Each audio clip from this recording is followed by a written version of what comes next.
नमस्कार, सत श्री अकाल, जय हिंद, वंदे मातरम।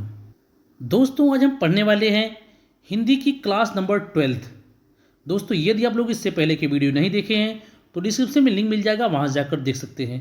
दोस्तों, यह क्लास जो है यह यूपी पुलिस भर्ती 2024 के साथ साथ C TET, UP TET, super TET या जहां भी हिंदी पूछी जाती है उन सभी प्रतियोगी परीक्षाओं के लिए अति महत्वपूर्ण क्लास है। तो दोस्तों, हिंदी की क्लास नंबर 12th के अंतर्गत देखेंगे सर्वनाम या प्रोनाउन को। दोस्तों, सर्वनाम का आज पार्ट 1 हम देखेंगे। पार्ट 1 में हम थ्योरी को डिस्कस करेंगे, इसके बाद पार्ट 2 में हम प्रश्नों को सॉल्व करेंगे। तो दोस्तों, सबसे पहले देखेंगे कि सर्वनाम या प्रोनाउन क्या है। संज्ञा के स्थान पर प्रयुक्त होने वाले शब्दों को सर्वनाम कहते हैं। दोस्तों, यह कहने का अर्थ है कि संज्ञा के स्थान पर जिस शब्द का हम प्रयोग करते हैं या जब किसी दूसरे शब्द का प्रयोग करते हैं तो वही शब्द हमारा क्या होता है, सर्वनाम होता है। जैसे मैं, तुम, यह, वह, उसके। दोस्तों, ये सभी शब्द सर्वनाम है। क्या है? सर्वनाम। जैसे हम कुछ उदाहरण के माध्यम से समझते हैं। तो दोस्तों, जैसे हम कहते हैं राम जाता है, तो राम आपका क्या हो गया? राम आपका संज्ञा हो गया।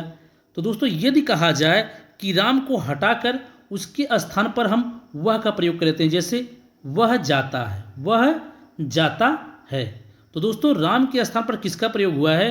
तो वह का प्रयोग हुआ है, और वह क्या है? आपका एक सर्वनाम है। जैसे कहा जाए कि विशाल तुम घर जा रहे हो, या विशाल घर जा रहे हो।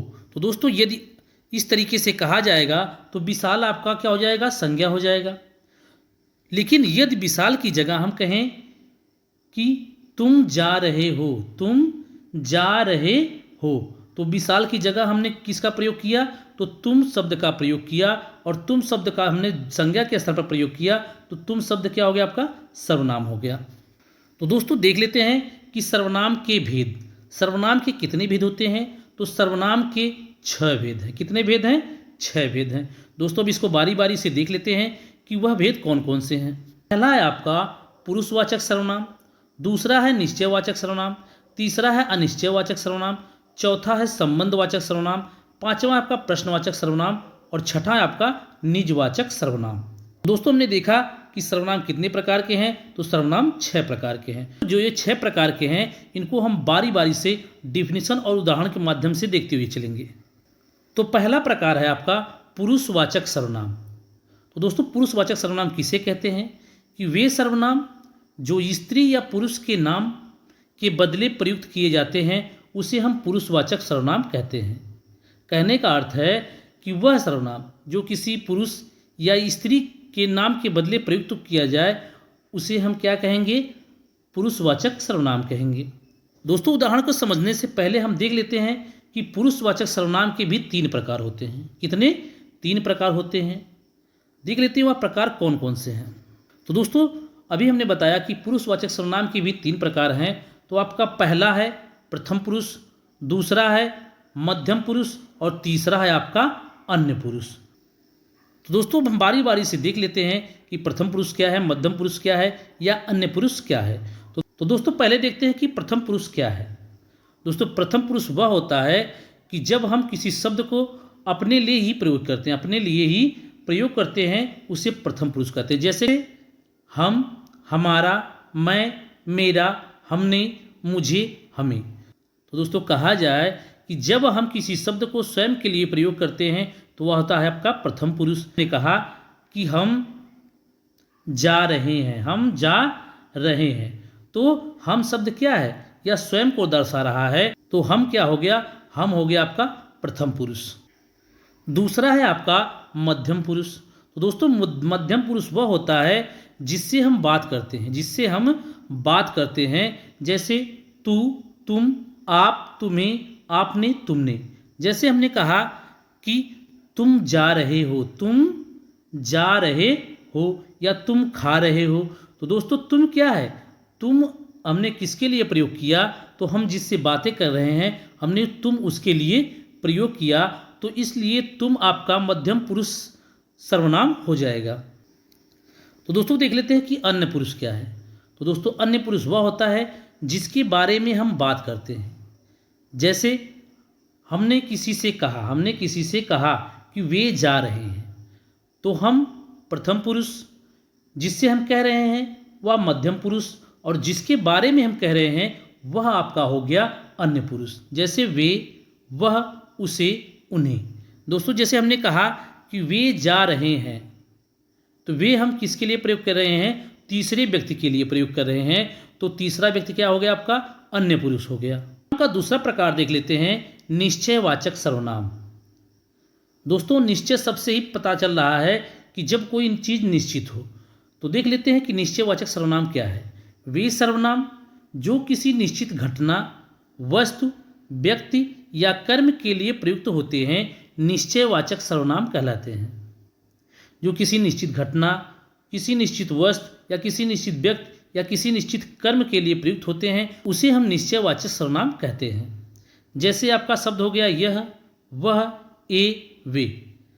तो दोस्तों उदाहरण के माध्यम से समझते हैं कि यह निश्चयवाचक सर्वनाम किस प्रकार हो सकते हैं। जैसे हमने कहा कि यह मेरा भाई है, यह मेरा भाई है, तो यह मेरा भाई है। तो दोस्तों यह शब्द क्या कर रहा है?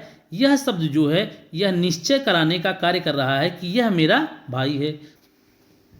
जैसे हम कह सकते हैं कि वह मेरी किताब, वह मेरी किताब है। तो दोस्तों वह मेरी किताब, यह निश्चित कर रहा है कि वह मेरी किताब है। तो वह कौन सा शब्द कर रहा है? तो वह शब्द कर रहा है, इसलिए वह शब्द क्या हो गया आपका? निश्चयवाचक सर्वनाम। अब हम देख लेते हैं कि अनिश्चयवाचक सर्वनाम क्या होता है। वे सर्वनाम जो किसी निश्चित वस्तु, व्यक्ति या घटना का बोध नहीं कराते हैं अनिश्चयवाचक सर्वनाम कहलाते हैं। तो दोस्तों अनिश्चयवाचक सर्वनाम वह है कि जो किसी निश्चित वस्तु या किसी निश्चित व्यक्ति या किसी निश्चित घटना का बोध नहीं कराते हैं, वही क्या होते हैं? आपके अनिश्चयवाचक सर्वनाम कहलाते हैं। जैसे कुछ, कोई या किसी। तो दोस्तों यह शब्द क्या है? आपके अनिश्चयवाचक सर्वनाम के अंतर्गत आते हैं। जैसे हमने कहा कि राम ने कुछ ले लिया, राम ने कुछ ले लिया। तो कुछ क्या कर रहा है?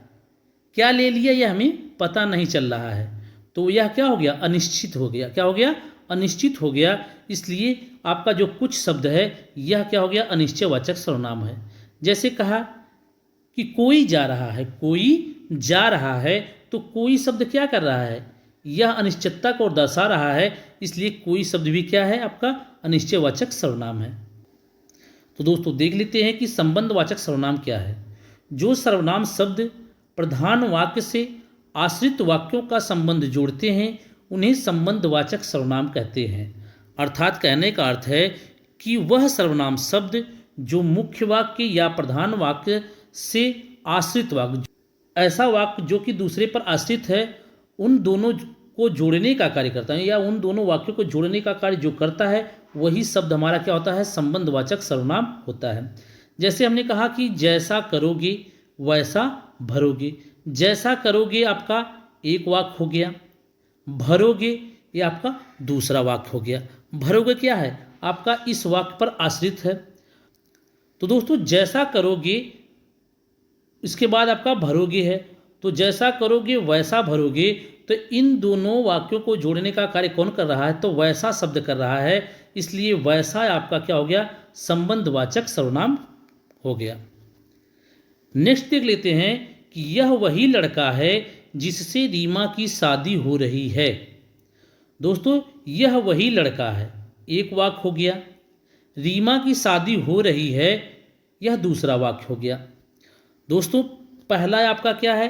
यह मुख्य वाक्य है, और रीमा की शादी हो रही है यह आश्रित वाक्य है। तो दोनों को जोड़ने का कार्य कौन करेगा? तो जिससे शब्द कर रहा है, तो इसलिए जिससे शब्द क्या आपका हो गया? का संबंधवाचक सर्वनाम हो गया। नेक्स्ट हमारा प्रश्नवाचक सर्वनाम।